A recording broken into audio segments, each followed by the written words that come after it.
ఇది క్రీస్తుపూర్వం 300 ఇయర్స్ నాటిది.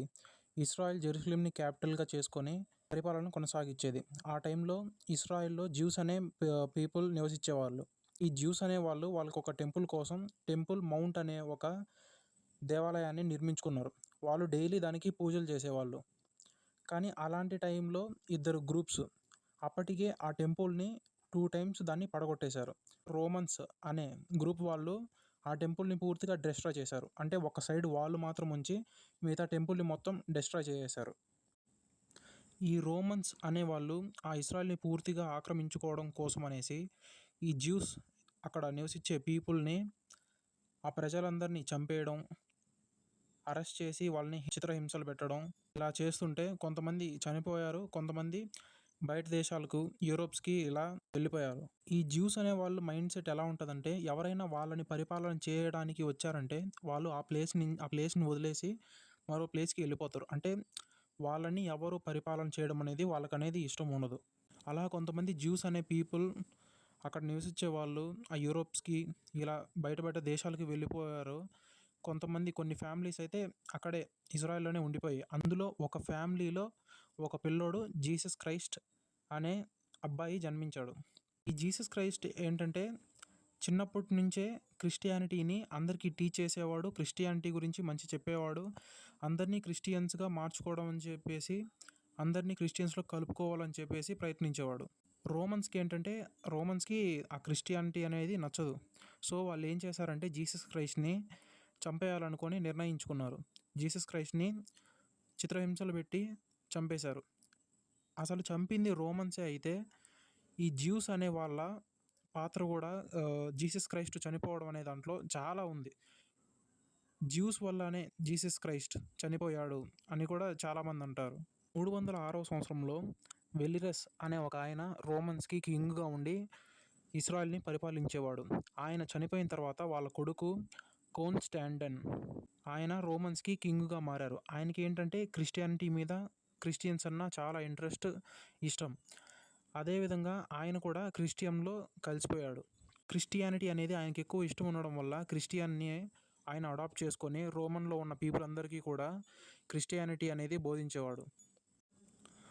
రోమన్స్ కూడా క్రిస్టియన్స్‌కి మారిపోవడానికి చాలా ఇంట్రెస్ట్ చూపెట్టి అక్కడున్న ఇజ్రాయెల్‌లో ఉన్న రోమన్స్ మొత్తము కూడా క్రిస్టియన్స్‌గా మారిపోయారు. కానీ రోమన్స్‌కి కింగ్ అయిన కోన్స్టాంటిన్ అనే ఆయనకి జ్యూస్ మీద చాలా కోపం. ఎందుకంటే క జీసస్ క్రైస్ట్ చనిపోవడం అనేది జ్యూస్ వల్లనే జరిగింది కాబట్టి జ్యూస్ మీద చాలా కోపంతో ఉండేవాడు. వాళ్ళని చంపేసి కొంతమందిని అరెస్ట్ చేసి ఇలా చిత్రహింసలు పెట్టేవాడు జ్యూస్‌ని. రోమన్స్‌కి కింగ్ అయిన కోన్స్టాంటిన్‌కి జీసస్ క్రైస్ట్ అనే ఆయన ఎక్కువ ఇష్టం ఉండడం వల్ల జీసస్ చనిపోయిన ప్లేస్‌లో చర్చ్ ఆఫ్ హోలీ సెపుల్చరీ అనే చర్చ్‌ని కట్టారు. ఈ చర్చ్ అనేది టెంపుల్ మౌంట్‌కి దీనికి 2 కిలోమీటర్స్ డిస్టెన్స్ ఉంటది.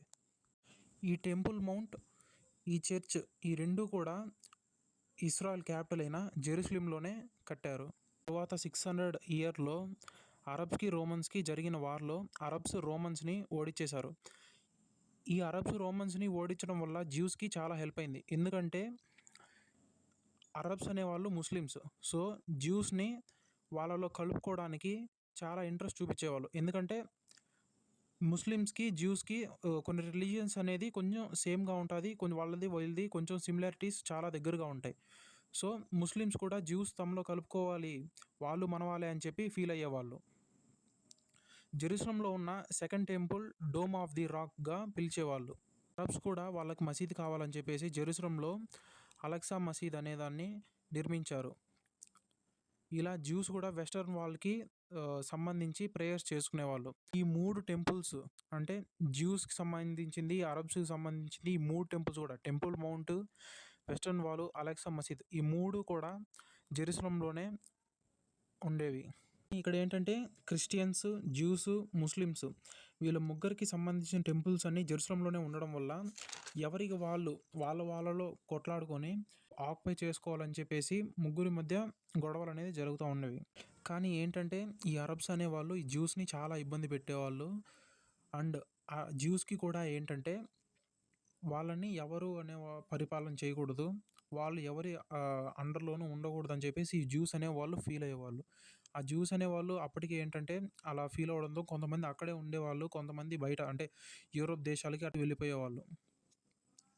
చాలామంది జ్యూస్ కూడా ఎక్కువ యూరోప్‌లోనే ఉండేవాళ్ళు. ఈ జ్యూస్ కూడా అంటే యూరోప్‌కి బయట బయట దేశాలకు వెళ్ళిపోయిన వాళ్ళు కూడా ఏంటంటే మళ్ళీ మనం ఇజ్రాయెల్‌కి రిమూవ్ అవ్వాలని చెప్పేసి కొన్ని మూవ్‌మెంట్స్ అయితే స్టార్ట్ చేశారు. ఆ మూవ్‌మెంట్‌నే జియోనిజం అనే పేరుతో పిలుస్తారు. అప్పటికి ఏంటంటే ఈ జ్యూస్ అనేవాళ్ళు ఇజ్రాయెల్‌కి మళ్ళీ మూవ్ అవ్వాలనుకునే టైంలోనే వరల్డ్ వార్ 1 అనేది స్టార్ట్ అయింది. అంటే బ్రిటన్‌కి, జర్మనీకి మధ్య వార్ అనేది స్టార్ట్ అయింది. ఈ జర్మనీ టర్కిష్ ఎంపైర్ సపోర్ట్ అనేది తీసుకున్నారు. ఈ టర్కిష్ ఎంపైర్ ఎవరంటే ఇజ్రాయెల్‌ని ప్రెజెంట్ అప్పుడు రూల్ చేస్తుంది టర్కిష్ ఎంపైరే. అంటే 1914లో వరల్డ్ వార్ 1 స్టార్ట్ అయింది. ఆ టైంలో ఇజ్రాయెల్‌ని టర్కిష్ ఎంపైర్ వాళ్ళు రూల్ చేస్తున్నారు. ఈ బ్రిటన్ ఏంటంటే అమెరికా, రష్యా వాళ్ళ సపోర్ట్ అయితే తీసుకుంది. అమెరికా, రష్యా బ్రిటన్‌కి సపోర్ట్ చేయడానికి ఒప్పుకున్నారు. దీంతో పాటు ఏంటంటే ఈ బ్రిటను, అమెరికా, రష్యా వాళ్ళు ఏంటంటే ఎక్కువ జ్యూస్ పీపుల్ ఉండేవాళ్ళు యూరోప్‌లోనే కాబట్టి ఈ బ్రిటన్ వాళ్ళు ఈ జ్యూస్ పీపుల్‌ని వాళ్ళతో కలుపుకొని వాళ్ళ టీమ్‌ని ఇంకా స్ట్రాంగ్ చేసుకోవాలని చెప్పేసి ఈ జ్యూస్ సపోర్ట్ అయితే వాళ్ళు తీసుకున్నారు. ఏంటంటే వరల్డ్ వార్‌లో బ్రిటన్ వాళ్ళు గెలిస్తే ఈ జ్యూస్ వాళ్ళని ఇస్రాయెల్‌ని మీకు అప్పగిచ్చేలా మేము చేస్తాము. సో, బ్రిటన్‌కి మాకు హెల్ప్ చేయండి అని చెప్పేసి ఈ అమెరికా, రష్యా కూడా జ్యూస్‌ని ఒప్పించేలా చేశాయి. జ్యూస్ కూడా బ్రిటన్‌కి సపోర్ట్ చేసేదానికి వాళ్ళు ఒప్పుకున్నారు. ఏంటంటే ఈ వార్ అయిపోయే టయానికి బ్రిటన్ అనేది గెలిచిపోయింది. తర్వాత యూరోప్‌లో ఉన్న జ్యూస్ వాళ్ళందరినీ పాలెస్టైన్ అనే కంట్రీకి స్లోగా షిఫ్ట్ చేయడం స్టార్ట్. ఎప్పుడైతే 1939లో సెకండ్ వరల్డ్ వార్ స్టార్ట్ అయిందో హిట్లర్ 60 లక్షల మందిని నిర్దాక్షిణ్యంగా జ్యూస్ పీపుల్‌ని చంపేశాడు. కానీ ఏంటంటే ఈ జ్యూస్ పీపుల్ బ్రిటన్‌కి సపోర్ట్ చేస్తూనే ఉన్నారు. ఏంటంటే హిట్లర్ అగైనెస్ట్‌గా జ్యూస్ పీపుల్ విన్ అవ్వాలని చెప్పేసి ఈ బ్రిటన్‌కి జ్యూస్ పీపుల్ సపోర్ట్ చేయడం అయితే ఆపలేదు. ఇలా వరల్డ్ వార్ 2లో అయితే జ్యూస్ పీపుల్ వాళ్ళు చాలా అంటే చాలా హెల్ప్ చేశారు బ్రిటిష్ పీపుల్‌కి. 2లో ఇంత హెల్ప్ చేసిన జ్యూస్ పీపుల్‌కి ఏదో ఒకటి చేయాలని చెప్పేసి ఆ బాధ్యతని యునైటెడ్ నేషన్స్‌కి అయితే అప్పగించారు. యునైటెడ్ నేషన్స్ జ్యూస్‌ని, పాలెస్టైన్‌లో ఉన్న పీపుల్‌ని వీళ్ళందరినీ కన్సిడర్ చేసుకొని already Palestine people, Muslims, juice అందరూ ఉన్నారు కాబట్టి ఈ 3 రిలీజియస్ కూడా యునైటెడ్ నేషన్స్‌కి ఇంపార్టెంటే కాబట్టి పాలెస్టైన్‌లో ఉన్న ఈ 3 గ్రూప్స్‌ని పాలెస్టైన్ సెపరేట్ కంట్రీగా, ఇజ్రాయెల్‌లో ఉన్న వాళ్ళని ఇజ్రాయెల్‌ని సెపరేట్ కంట్రీగా, అంటే ఆ రెండిటికి మధ్యలో ఉన్న జెరూసలంని మాత్రం యునైటెడ్ నేషన్స్ కంట్రోల్‌లోనే పెట్టుకునింది.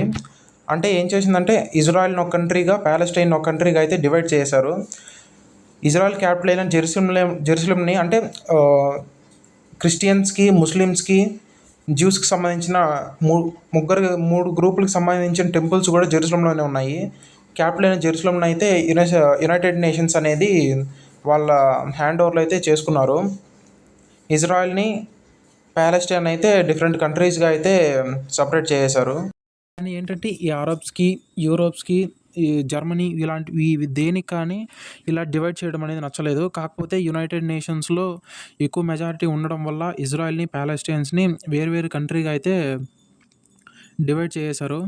ఇదే ఛాన్స్ తీసుకొని చాలా కంట్రీస్ అయితే ఇజ్రాయెల్ మీదకైతే వార్స్ అనేది డిక్లేర్ చేశారు. కానీ ఎక్కడ కానీ ఇజ్రాయెల్ అనేది ఏ మూమెంట్‌లో కూడా అది డౌన్ అవ్వలేదు. ఎందుకంటే అది ఇంకా స్ట్రాంగ్ చేసుకుంటూనే పోతుంది. ఈ ఇజ్రాయెల్ కూడా ఏంటంటే స్లోగా పక్కనున్న ల్యాండ్స్‌ని, ఆ ఇజ్రాయెల్‌కి అనుగుణంగా ఉన్న ప్లేసెస్‌ని స్లోగా ఆక్యుపై చేసుకోవడం అయితే స్టార్ట్ చేసింది. ఆ టైంలోనే ఇజ్రాయెల్ అనేది ఒక కొత్త లాని రిలీజ్ చేశారు. ఏంటంటే లా ఆఫ్ రిటర్న్. ప్రపంచంలో జ్యూస్ పీపుల్ ఎక్కడ ఉన్నా ఇజ్రాయెల్ సిటిజన్‌షిప్ అనేది వస్తుందని చెప్పేసి ప్రకటన అయితే ఇచ్చారు. అంటే ఏ రాష్ట్రంలో, ఏ దేశంలో ఎక్కడ జ్యూస్ పీపుల్ అనే వాళ్ళు నివసించినా వాళ్ళు ఇజ్రాయెల్ సిటిజన్‌షిప్ కిందే వస్తారు. వాళ్ళు ఇజ్రాయెల్‌లో పీపుల్ లెక్కనే అని చెప్పేసి లా ఆఫ్ రిటర్న్ అనేది ఒకటి రిలీజ్ చేశారు. కానీ ఏంటంటే ఈజిప్ట్, యూరోప్ ఇలా చాలా దేశాలు ఇజ్రాయెల్‌ని ఆక్యుపై చేసుకోవాలనే ట్రై చేస్తున్నాయి. అప్పటికే ఈజిప్ట్‌కి ప్రెసిడెంట్‌గా ఉన్న నాసిర్ అనే అతను సూయజ్ కెనాల్‌ని ఇజ్రాయెల్ వైపు వెళ్ళనీయకుండా బ్లాక్ అయితే చేసేసాడు. ఈ ఇంపోర్ట్స్ జరగాలన్నా, ట్రేడ్ జరగాలన్నా సూయజ్ కెనాల్ ద్వారానే జరిగేది. అంటే ఇస్రాయెల్‌కి వేరే ఆప్షన్ ఏది లేదు ఒక సూయజ్ కెనాల్ తప్పితే. ఈజిప్ట్ ప్రెసిడెంట్ అయిన నాసిర్ సూయజ్ కెనాల్‌ని బ్లాక్ చేయడం వల్ల ఇజ్రాయెల్ వాళ్ళకి చాలా ప్రాబ్లమ్స్ అనేది ఫేస్ చేశారు. వాళ్ళకి సూయజ్ కెనాల్ తప్ప ఇంకేది ట్రేడ్‌కి కానీ, ఎక్స్‌పోర్ట్స్, ఇంపోర్ట్స్ కానీ, గూడ్స్ కానీ ఏది అనేది లేదు. ఇస్రాయెల్ వాళ్ళు ఈ ఈజిప్ట్ వాళ్ళంటే చాలా వార్స్ అనేది చేసుకున్నారు. ఈ స్లోగా ఇస్రాయెల్ కూడా ఆ ఈజిప్ట్ భాగాన్ని కొంచెం కొంచెం ఆక్యుపై చేసుకోవాలని చాలా ట్రై చేసింది. ఈ రెండిటికి మధ్య జరుగుతున్న వార్స్ యునైటెడ్ నేషన్స్ చూసి ఈజిప్ట్‌కి అయితే ఒక వార్నింగ్ అయితే ఇచ్చారు. ఏంటంటే సూయజ్ కెనాల్ వైపు మీరు వెళ్ళకూడదు. అంటే దాన్ని ఎప్పుడు మీరు బ్లాక్ చేయకూడదు. ఇజ్రాయెల్‌కి సంబంధించిన సూయజ్ కెనాల్‌ని మీరు ఎప్పుడు బ్లాక్ చేయకూడదు అని చెప్పేసి ఒక స్టేట్మెంట్ అయితే పాస్ చేశారు. దానికి ఇద్దరు కూడా ఒప్పుకున్నారు. దీని తర్వాత ఏంటంటే PLO అనేది ప్యాలెస్టైన్‌లో ప్రారంభించారు. యాసిర్ అనే ఆయన PLOకి చైర్మన్‌గా ఉండేవాళ్ళు. PLO యొక్క మెయిన్ ఎయిమ్ ఏంటంటే ప్యాలెస్టైన్‌లో ఉన్న జ్యూస్ పీపుల్‌ని వాళ్ళ వైపు తిప్పుకొని ఇస్రాయెల్ అయిన వాళ్ళ ల్యాండ్‌ని వాళ్ళకి అప్పగించేయాలి. ప్యాలెస్టైన్‌లో ఉన్న జ్యూస్ పీపుల్‌కి ఇస్రాయెల్‌లో వాళ్ళ ల్యాండ్‌ని వాళ్ళకి తిరిగి ఇప్పించాలి అని చెప్పేసి ఈ PLO అనేది చాలా గట్టిగా నిర్ణయం అనేది తీసుకునింది. ఈ PLO కూడా చాలా స్ట్రాంగ్‌గా అనేది ఇస్రాయెల్ మీద అటాక్ చేసేది. స్టార్టింగ్‌లో ఈ PLO కూడా అందరి హెల్ప్ తీసుకొని ఇస్రాయెల్ మీద వార్స్ అనేది డిక్లేర్ చేయడం, వార్స్ జరపడం చేసేది. స్లోగా ఏంటంటే ఈ PLO తనకి తానే ఒంటరిగా ఇస్రాయెల్ మీద అటాక్ చేయడం స్టార్ట్ చేశారు. దీని తర్వాత ఏంటంటే ఇస్రాయెల్ PLO యొక్క మెయిన్ ఆర్మీ ప్లేస్‌ని కనిపెట్టేసి వాళ్ళ ఆర్మీని డిస్ట్రాయ్ చేసి స్లోగా PLO ఒక ఆర్మీని డిక్రీజ్ చేసేసింది. అంటే PLOని పూర్తిగా పడగొట్టేసింది. దీంతో ఏంటంటే ప్యాలెస్టైన్‌లో ఉన్న జ్యూస్‌కి కూడా PLO మీద హోప్స్ అయితే లేకుండా పోయాయి. దీని తర్వాత ఏంటంటే PLO అనేది ఒక స్టేట్మెంట్‌ని అయితే ఒక ప్రపోజల్ అయితే ఇస్రాయెల్ పీపుల్‌కి అయితే ఇది ఇచ్చారు. ప్యాలెస్టైన్ ల్యాండ్‌ని మాకు రిటర్న్ చేస్తే ఇంకా మేము ఈ వార్‌ని అనేది వదిలేస్తామని చెప్పారు. కానీ ఇస్రాయెల్ అనేది ఆ ప్రపోజల్‌ని అయితే రిజెక్ట్ చేసింది. కానీ యునైటెడ్ నేషన్స్ ఫోర్స్ చేయడం వల్ల ఇజ్రాయెల్ అనేది ఆ ప్రపోజల్‌కి ఒప్పుకొని ప్యాలెస్టైన్ ల్యాండ్‌ని రిటర్న్ చేసేస్తామని చెప్పి ఒప్పుకొని రిటర్న్ చేసేశారు. కానీ ఇజ్రాయెల్ అనేది అంతటితో వాళ్ళ మీద కోపం అయితే వదలలేదు. స్లోగా ఈ ప్యాలెస్టైన్ పీపుల్‌కి కూడా PLO మీద హోప్స్ అయితే పోయాయి. హమాస్ అనేవాళ్ళు ఒక టెర్రరిస్ట్ గ్రూప్ సంబంధించిన వాళ్ళు. ఈ హమాస్ అనేవాళ్ళు స్లోగా ఈ ప్యాలెస్టైన్స్‌లో డెవలప్ అయిపోయారు. ఈ హమాస్ వచ్చిన తర్వాత ఏంటంటే హమాస్, ఇజ్రాయెల్స్ మధ్య వార్స్ అనేవి జరుగుతూనే ఉండేవి. అసలు మెయిన్‌గా ఇజ్రాయెల్‌కి, గాజాకి, ప్యాలెస్టైన్ ఈ రెండిటికి యుద్ధాలు జరగడం మెయిన్ కారణం వచ్చేసి హమాస్ అనే వాళ్ళే. ఈ హమాస్ వాళ్ళు ఇజ్రాయెల్ మీద వార్స్ జరిపి ఆ ఇజ్రాయెల్‌లో ఉన్న పీపుల్‌ని చంపడం వల్లనే ఇజ్రాయెల్ వాళ్ళు కూడా రివెంజ్ తీసుకోవడం కోసం అని చెప్పేసి గాజా మీద, రఫా మీద దాడులు అయితే జరుపుతున్నారు. అసలు హమాస్ ఎవరు? వాళ్ళు ఎందుకు గాజాలో సెటిల్ అయిపోయారు? ఇది అనేది డిస్క్రిప్షన్లో పార్ట్ 2 అనేది లింక్ అయితే ప్రొవైడ్ చేస్తాను, తప్పకుండా చూడండి. ఆ పార్ట్ 2 వీడియోలోనే అసలు ఎందుకు ఇజ్రాయెల్, హమాస్ మధ్య గొడవలు జరిగింది, రీసెంట్గా జరిగిన వార్ కూడా ఎందుకు జరిగింది, ఎవరు జరిపారు అనేది నెక్స్ట్ వీడియోలో చెప్తాము. So please watch it. Thank you friends.